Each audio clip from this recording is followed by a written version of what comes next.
Well, game one of the group stages in Le Dark Pullman. The Summoners Cup is etched into the mid lane to remind each and every player what they are competing for, and a defensive start across the board. February was the first man in the middle lane. That means he gets the trophy for himself. For now, at least, IG gonna look to take it away from him already.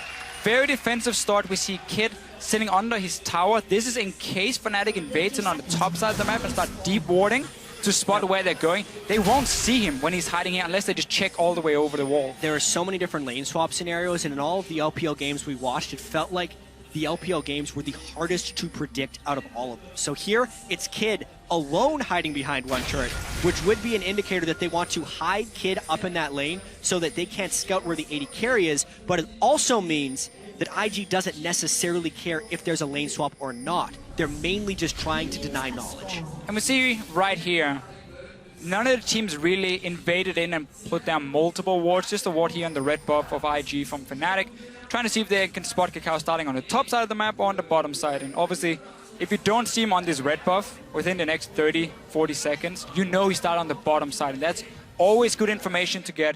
I want to see if IG wants to freeze this top lane, because they are a region, or LPL is a region, where they very often focus on the AD carry experience in these lane swaps. And you can see Kid already up in this top side here, just grouping the minions together and gonna start a freeze for himself. Let's find out how that freeze pays out. Reckless down in the bottom lane. Yellow Star going to find something here. Just a little bit late on this invade. This was mainly an invade to check who was starting.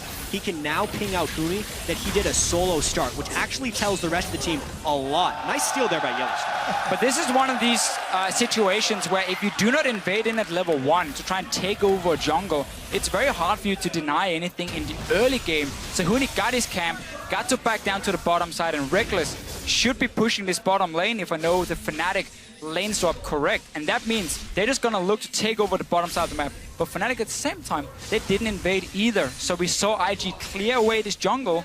Rainova and Huni can only get a Grump for themselves. Everything else is cleared. You can see them holding hands in the bottom half of the jungle. Rainova and Huni, that is. Tower is going to be under threat shortly as Reckless continues to shove the wave up. And every time we look middle, Febiven's trying to poke out Rookie. Yeah, this is actually where the lane swap will be made or broken. Kid is freezing in the top lane, whereas the bottom lane for Fnatic is shoving. And Hecarim and Elise are trying to cut off the Thresh and Riven. IG can't do this. This is way too late. They're sending people down. When there's a fast push happening, IG was slow you on this know lane swap. There's gonna be 4 people on the bottom side. They show themselves so late that Fnatic can move in between tier 1 and tier 2 on the bottom side and zone them away, meaning Riven got absolutely nothing, and now they're late to pushing the top tower as well. It can effectively turn into an untradeable turret, because the rate at which Fnatic got to push that lane and how they can actually bounce that wave off the turret for Huni to farm means they would be able to rush top before that turret falls. Oh. This is very much now IG needing to take advantage of Kid's experience advantage that he will have, because they will be down in the global gold race. Yeah, IG won't even be able to touch the top lane tower here. Kid is looking to just maybe shove the wave out and then go back and buy for himself, because he has nothing yet. Bot lane tower didn't go down. Bounce Mistake properly. Fnatic recall a little bit too early, just got a little bit too eager in getting this lead here. Yeah, that was actually a pretty big mistake there. Huni, if he would have gotten a little bit more damage from one of his allies before they peeled back to the jungle, they could have bounced the previous wave, which would have preempted the Zatai teleport. Now, Fnatic will have to add an extra person to that bottom lane if they want to take the turret. That sliver of health on the turret makes a big difference in the early game. The whole strategy from Fnatic was to early take that tower and bounce the wave back so he would freeze and push away from Zatai. He will get less farm. He does have to overextend still because he's pushing down towards Huni. That's why Rainova is showing himself on the bottom side. And Kid just recalled from top lane.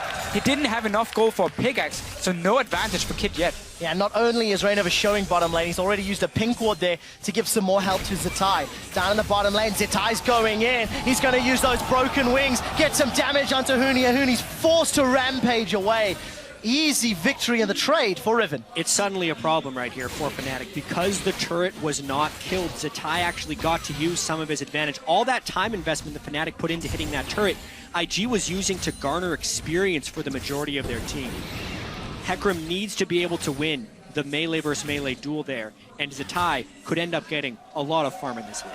Now, it's not all bad for Fnatic because they got the big wave coming down to Huni. They're even in AD carry experience, or maybe a small advantage for Kid, but not enough to make a difference. You even see Reckless hitting 5, seeing as he has the big wave coming down for Kid. So, for now, it is not all bad for Fnatic, but they just lost a chance to get a big advantage. Yeah, and what's interesting here actually is that Reckless has a superior CS score to Kid, despite Kid being left alone in that top lane during all of the early game action. Fnatic actually able to push that in with Sivir, so it is somewhat a trade of lanes. And I quite like Sivir into Ashe, because you can constantly push the wave here, make it fairly difficult for IG then to coordinate a proper gank, and you have the spell shield. So what Ashe would normally do is she's gonna sit fairly passive in the start of the laning phase, hit level 6, arrow someone in the face, and a TP comes in and you have a massive fight already started. Spell shield from Reckless is gonna stop that. Taunt from Yellowstar to dodge out of the arrow makes it very difficult for Kid to set it up. And now he's just gonna get pushed down to his tower over and over. Well, take a look at the trinkets already. Featherman swapped over to that sweeping trinket for fairly early on for the mid lane, and we do see Kakao hovering in this bottom lane. Huni's gonna come out slightly ahead in that trade, as he did know Reynova was right behind Kabaka. Well, also a very early Sightstone from Kakao once again, so he's going for some pretty strong river ward control. I don't necessarily expect Kakao to get in for some deep wards. And an interesting choice there. Huni had a big wave, but Kakao actually, Zatai allowed it to kill the turret, and he might look to freeze this. That's a somewhat dangerous lane unless he gets from support. I do like the call though from Zatai just backing away, because he knows if Reynova is on the bottom side of the map, that's a 2v2 IG is not going to win with a level 4 Sightstone Skarner. So he backs away, he plays it safe, he knows the tower is too low anyway, and now we're just gonna have to see how Fnatic push up. I like the move again from Reynova. He's staying on the bottom side, and because Huni's pushing up, he can invade in. Yeah, so this is the early mid-game power of the Elise and the Hecarim kicking in. We go all the way 5 or 6 minutes back to the beginning of this lane swap. This is what we thought was going to happen for Fnatic when IG was slow to react to the bottom lane turret push. It took a while to formulate here, but this is that early goal lead that we're expecting from Fnatic about 3 minutes early. Yeah, and Fnatic can just keep playing around the bottom side. You're gonna have Shen, who can join in very soon. He's still level 5, but about to hit level 6, and then you even have a numbers advantage. And as I highlighted earlier here, IG's bottom lane, it's very difficult for them to set up any play, so they're just gonna have to farm on the tower and wait for Skarner's level 6. Well, getting closer and closer for Kakao. Kid as well as Reckless hit their respective ultimates, but with Kid having that early boots, he's 500 gold behind Reckless. So Reckless is going up for that BF sword. Is in fact starting to back Yellowstar. No Stand United completed just yet. And Fnatic got to push the bot lane wave close to the tower. So now it starts pushing back. One of the minions will die to the tower itself. And Zatai is going to build up a pretty large wave that Huni has to make sure he gets, because you cannot afford to fall behind in this matchup. Even see Huni. Early Frozen Heart he's aiming towards, because he knows the all-in from Riven is what he needs to respect. Yeah. That one little longsword got lost somewhere along the way, but you know, definitely looking like he's doing a Frozen Heart rush with a tiny little bit of offense early. Not losing there, or not securing the tower early on may have changed the decision-making as far as Huni is concerned. He has once again gone to that bottom lane to Fisher, looking to catch that wave. And we catch a glimpse back in this middle lane. Featherman and Rookie, we've not seen them trading too often, but even on CS, Rookie's gone for a second upgrade on that Hex Tech, while Featherman's about to back and spend. A lot of the jungle pressure has been about creating space for Huni in this bottom lane with the deep wards from Reignover inside the jungle of IG. So it's kind of expected that the Azir and the Victor would just be trading farm in the mid lane. Keep in mind, this is the nerfed Victor from generally the last time we saw him in most competitive play, aside from the regional qualifiers. They're trying to play it on 5.16. So he's not getting as much early mana from that tier 2 upgrade on Victor, and will have to be a little bit more conservative with the way he shoves the wave. And exactly that is a fairly big key in this matchup, because Azir with Nash's first can just keep shoving the wave without using a whole lot of mana himself. You can try and starve the Victor simply, because if he goes back to base at the wrong time, Azir is so effective as well at pushing down the tower, and that's how Fnatic can keep trying to snowball this tower advantage they already built up with the first one, and in fact none of their towers took any damage. Yellowstar's in trouble. He's already taunted and needs to flash over the wall. Zetai's hungry for blood. He's come forward as well. Use those broken wings over. 3 members of IG are nearby. Caught a glimpse of Reignover, and gents, he's actually gone Runeglaive Elise That's a little different for Fnatic, and Reignover is traditionally one of their primary tanks. It's something Reignover did in the first game he played Elise against Origin in the finals. It's a squishier build, but this time they actually have a tank in the top lane, so I can see him more getting away with it. The longer Fnatic can hold these lanes, the better. That entire invade by Yellowstar, while it did burn his flash, gave Huni a large amount of free time in the bottom lane, whereas Zatai has not been able to farm. So that farm discrepancy amongst top laners is only going to grow as long as these lanes maintain their current form. And obviously Zatai here saying, I can't do anything on the bottom side of the map. The wave is going to be at his tower. I'm going to try and make a play. But Kid and Kitties are not ready to give up this top lane to him and try and swap the lanes around because Fnatic can fast push him so effectively. So he's just going to return to the bottom side. We're going to have exactly the same situation. Skarner is level 6 though, even level 7 for Kakao. So now the ganks can start happening, and he's going in a Rookie! Oh, Rookie's going to flash the cocoon. Summon a spell blown at the cost of Reignover's flash. Yeah, even so, Rookie still has cleanse, even if the cocoon would have landed. The shuffle that Fevaben pulled from the mid lane there wasn't quite as clean as he would have liked, but they still do burn one summoner spell. I would like to see Fnatic though start using this Shen. Make some plays with Huni. He's fairly strong already. He has some armor if he wants to tower dive. And whenever Riven is stuck on the tower here, you can set up a 3v1. You just need to know where Skarner is on the map.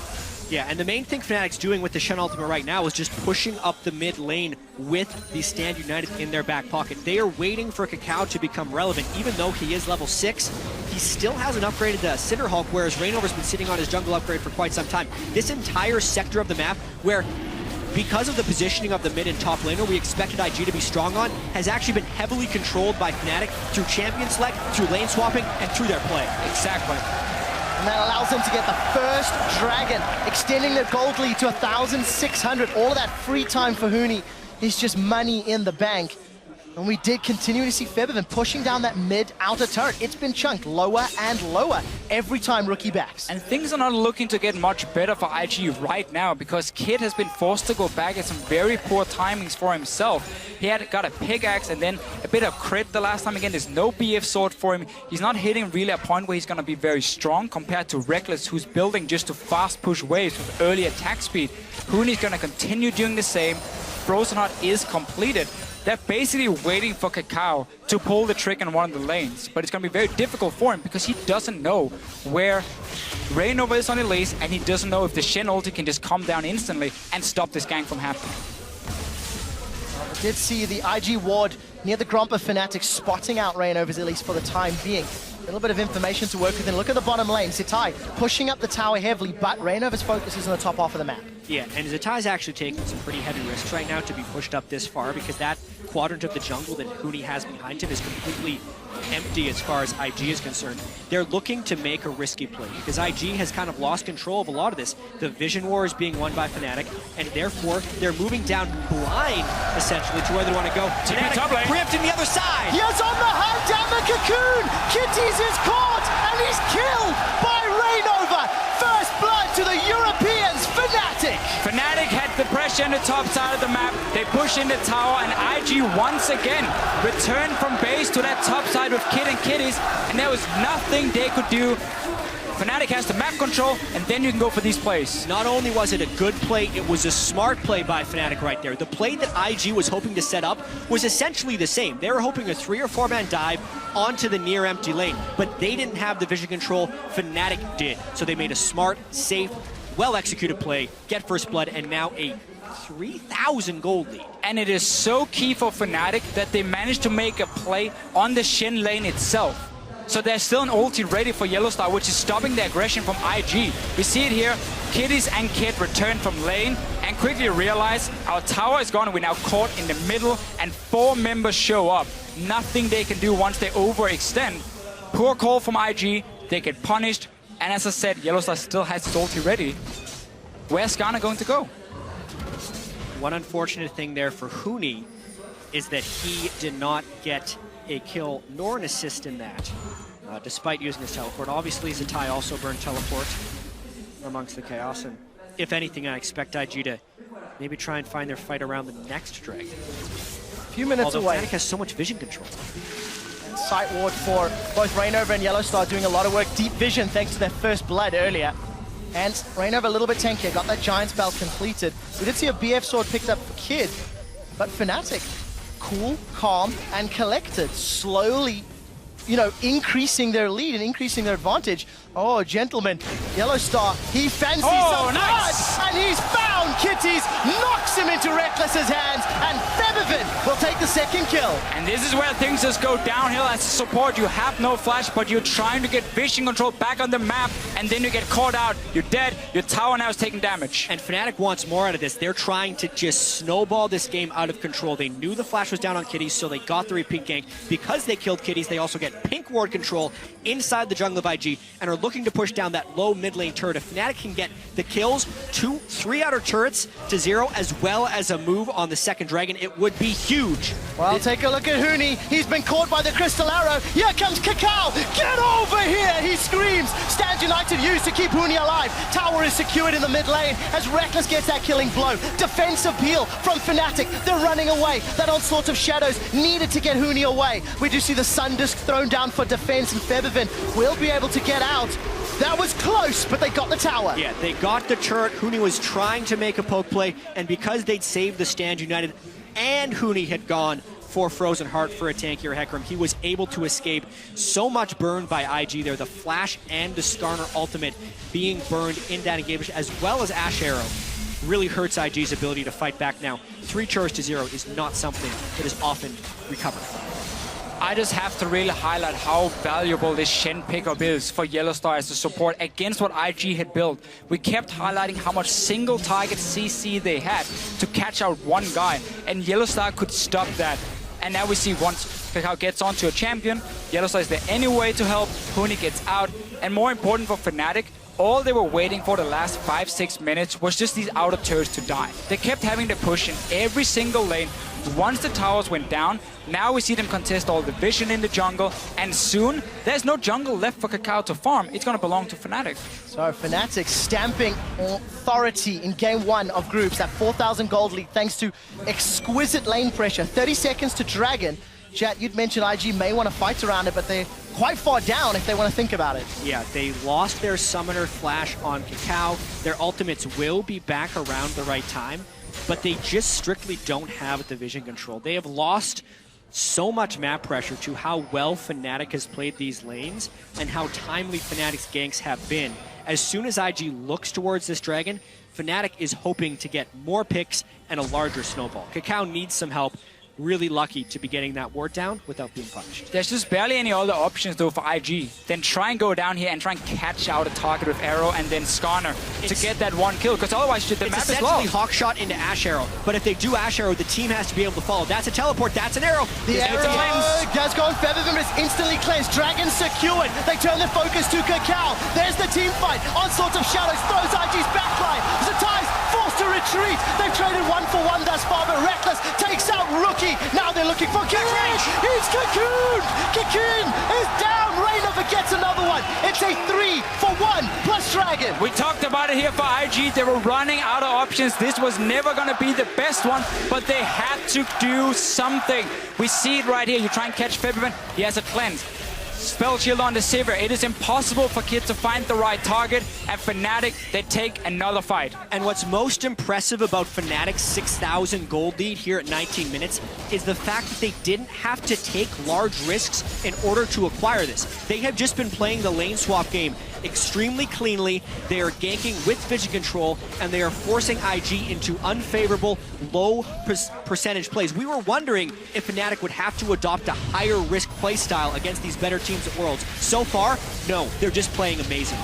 And notice here, Febiven with the cleanse, doesn't care about the arrow, and now IG's composition, there's no real front line. Kakao is too squishy. Zitai and Kiddies are trying to be that front line for Rookie and Kid, but they die too fast and have to back out. Specifically, IG built themselves a pick composition that relies on teleport flanks. The pick didn't work because they were 5-man brawling into a fight that Fnatic has set up with a zone control mage in Azir. That was almost never going to be a one fight for IG because the setup was not even close to where it needed to be. And we're not even at the point yet where Fnatic can get a QSS. And simply say also Skarner ulti, we don't even care about that on our carries, because right now for Fnatic, they can split up in 1-3-1 setups. You normally don't want to do that against an Ashe because she can just arrow out of vision, catch one guy, and then break this split push. But because, again, you have the Sivir, you have the Shen ulti, you have Cleanse on Febiven, nothing really hurts them from what Ashe can do to engage. And that is the main engage from IG, other than a flash ulti from Kakao. As we've crested the 20-minute mark, Fnatic are quite infamous for their 20 to 25-minute Baron secures. There's already a pink ward in the pit. And we've talked about the 1-3-1, another option for Fnatic, play the Baron bait game. If any region knows how to dance around that objective, it's going to be Europe. And look, they're calling IG, saying we dare you to check. And Fnatic really is far ahead. Fnatic was praised for their ability to come back in some games. The largest Fnatic was down at 20 minutes this year in which they were able to achieve victory was 4,700 gold. They have a larger lead than that over IG right now. So the chance of comeback from IG is actually very low. And either Fnatic would have to make some pretty large mistakes from here on out, or IG would just have to play otherworldly. Small window with no cleanse on Febiven, but should be ready in just a few seconds, and then that engage option is down. Kakao has flash ready. IG needs to just pick off one target when the fight starts, and you need this Riven to be able to get into the backline and take care of Reckless or Febiven, but there's been no chance for Zitai to have an impact. Yeah, I mean, part of this goes back to champion select, and another part goes back to the way the lane swap was played out. Kakao is not a jungler who can apply the early jungle pressure to get Riven an edge. Hecarim then stacked armor and has been a beautiful counter pick from there, but now Fnatic, they're going for Baron. They are indeed. The arrow's coming out. It's connected onto Reyno, but it is in fact Febiven that secures Nash. And Victor's going to peel away. That got close, and we did see the teleport come in as well. Really strange interaction happened right there. Febiven actually put his Azir ultimate up against the Baron wall, and Kakao tried to flash over to steal the Baron, but specifically because the way the soldiers work, unless your entire model is over top of the Azir ultimate, he will get bounced back. So Kakao flashed in, immediately got pushed back, and could not smite it. Now, we have seen IG fall behind basically from the start of the game. And that is something as a team we have seen multiple times before in the LPL. They have been so inconsistent. We just see it here again. Kakao not flashing all the way over. The way Azir What's wall terrifying works, is he actually got his smite off. It was close. He did 700 it was damage. close. Just Baron was at 1,000 when his smite did 700. But Azir wall is not like a normal wall here on the map where you can flash almost over it and you will move to the other side. If you don't flash fully over it, you will always get bounced back. But as we just mentioned before here, IG as a team has been so inconsistent in the LPL, and they've managed to bounce back then in the next game and look fantastic. For them now, they need to figure out what can they do here, but they're so far down at 22 minutes, it should be nearly impossible for this team to come back. Gentlemen, we saw Yellowstar shoving out that bottom wave. It's a third item QSS for Febiven. Another tower falls, and for the European team on home soil, when European squads have more than 4,000 gold lead at 20 minutes, they are 42-0. And it's an exceptional stat. When you've generated an exceptional lead, another tower is going to crumble. Another might to Fnatic. And this is precisely what Fnatic is getting out of this Baron. They're getting the second-tier turrets in almost every wave. The gold difference from before they take this Baron to when the Baron goes out is going to be massive. And when you can see the support pushing, Yellowstar because of Baron Baron now. and Stand United, He just wants to be part of fantastic. this. He just wants to be important as well. He's getting the wave going. Hootie's coming in on the backside. These are indefensible outer turrets for IG. Yeah, and of course the right call from Fnatic. No teleport for Huni, so you needed someone else to take in the wave with you. It is going to be Yellowstar. No ban off command yet, slacking a little bit on that one. If it comes in later, then there's nothing IG can do to wave clear as well. The question marks around which IG would show up are coming to light, and the question marks about just how good are Fnatic on the international? How good are they after their boot camp? They're showing pretty good. It's one game, but this game isn't even close. Like, Fnatic is absolutely demolishing IG right here. We obviously can't make any conclusions off the first game of Worlds when it's going to be a month-long tournament. Wait, Fnatic didn't win Worlds yet? Yeah, it's over. Congratulations. Even so, this early game, this mid game, the way Fnatic is playing, well controlled with so much pressure in front of the home crowd, is all very good. I think we really can just praise Fnatic for the pick and ban phase. It looked a little bit worrisome on the blue side here, but they didn't really have anything where we felt they could see any of the soul lanes from IG. But just the fact to have this Sivir pick into the Ashe that completely nullifies what Kid can do with his arrow and just push him in early. The Hecarim, the melee matchup who can go Frozen Heart as well, and then Shen's support against the team that relies so much on what the top laner can do 1v1. It's just a very smart pick and ban phase for Fnatic, and they're getting rewarded for it. One thing we did discuss about top lane being a more influential role. and the patch in general was that it was going to be a little bit more swingy, more snowbally, because a lot of this game is about gaining a quick advantage and then trying to win within 20 minutes. In this case, Fnatic has accumulated an 11,000 gold lead only 25 minutes in, but that's in part because some of those matchups were so swingy, and instead of having, for IG's sake, a top lane tank to fall back on and create some stronger team fights, they've fallen behind on Riven, which is one of the most devastating things to have happened. And you're falling behind on an Ashe. Your damage is not anything to write home about, and if you cannot pick off targets, your value really goes down. She's a fantastic snowball pick. Don't like her that much once she starts falling behind. But really for IG, in this situation, and what we're probably going to see for the rest of Worlds, is that the current meta is very snowball focused. You can very quickly get an advantage where you take over one side of the map and you can keep forcing plays on that side, and we're going to get these leads here. Think back to Season 4 Worlds with Samson White, how dominant they were when it came to vision control and simply forcing you out of your own jungle. That style has been now taken by most of the top teams, and they're trying to perfect it, and we're going to see more of that at Worlds itself. You can see that massive goal difference between the respective players. It is over 10,000 gold now. Another QSS was picked up on the side of Fnatic, and Baron has worn out. So Fnatic have successfully taken all outer turrets. 26 minutes into the game, and now they've shown strong early, strong mid. Fnatic need to demonstrate that they can have a strong closing to the game. All summoners are up, all ultimates are up. The jungle belongs to Fnatic. This is what we talked about earlier with the lead that Fnatic have built up. Yep. Do they just play it safe and go for another Baron or maybe Aspect before looking to finish? I say Fnatic is definitely going to be playing this one pretty safe. That's why they've had the luxury of building 2 QSSs, because the last thing they want is to have a priority target pulled into an inhibitor or a Nexus turret and get quickly executed. With Baron coming up in about 90 seconds and Fnatic having complete control of the map, that's obviously the next thing they're going to be going to take. Fourth Dragon would not be far behind that, but I expect Fnatic to at least try and make a play with the Baron buff, and if they get even the slightest bit dissuaded, I think they'd be going for Aspect, because the overall timer on that is still pretty early in the game, and Fnatic wants to keep their options open. Just take the Baron buff, go for your 1-3-1 setup again, where you have Huni sitting in one lane, let Reckless fast push another one, and then join Febiven. And you can either dive if you want to, you are strong enough, you're far enough ahead, or you can just wait for these Baron buff minions to do the work. The wave clear on the side of IG, it's mainly gonna be on Rookie, but AP champions, they hate the Baron buff because the minions no longer will just get one shot by your E if you are the victor, and they will buy time for Fnatic to just slowly but surely poke down the towers. If an engage happens, as you mentioned, Jad, double QSS is in here, Shen ulti is gonna be there, face of the mountain. There's so many ways for Fnatic to make sure a single target will not die. Yeah, right now Fnatic is kind of hoping in the back of their heads that IG is going to try and contest this Baron, because it would be very nice if they could pick off multiple people in IG and then just end the game instead of waiting for these Barons. But with the 12,000 gold lead, it is within Fnatic's right to just smatter this jungle with wards.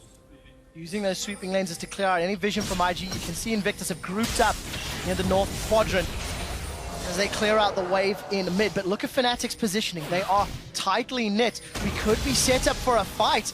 That's a Sand Soldier. He's been sent forward. Huni's coming exploratory. from the flank. Yeah, Huni is in potential flank position. IG is actually pretty far away Look from at the base, and Yellowstar. they do not have wards on the side. Multiple flanks. They're just bailing out of here, though. Gonna make it out. Cacao looking for more. He's gonna have access to that Spire just yet. Yellowstar and Rainover backs away. Gonna use the dash to dodge the death sentence. Everybody's postured very aggressively. Crystal Spire secured for Cacao Scholar. Where is Huni? Mid lane. Let's see if we can find a flanking opportunity. No home guards from either top lane, so we're not going to see that insane flank coming in from Huni or Zitai, but both teams, they know this next fight will be the fight deciding the game. If IG can manage to win it, they will be able to stall the game. If Fnatic takes it, they should be able to push and open up the base completely. They're starting the Baron. No reason to risk Cacao flashing in and stealing it. Febiven needs to be on point with his ulti if they want to go for somewhat of a this. dangerous Baron start, but here's the teleport from Huni. He has flank. He's found Zitai. The onslaught slows him down. Reckless has got one. Rainover flashes over the wall. He's looking for kitties. That's a defensive flash. Emperor's Divide will not pin Cacao to the wall. It's a battle on 3 fronts, and it's a battle that Fnatic is winning. That's a triple kill for Reckless. There's 2 more targets in his sight. He's looking for more. He has the tower dive. Huni is chasing Kid down. A flash away. The ricochet. It's bouncing. It's spinning. Reckless. Can he get more? The boomerang's not there. Huni and Reckless are inside the base of IG. Fnatic chase so far, and the minion wave is there. That's an inhibitor down, but they're playing the long game. They get the inhibitor and the one fight. Everything counts for Fnatic. They get the kills. They get a Zhonya's as well from Febivin. Showing off a little bit. Can go back. That's a surrender.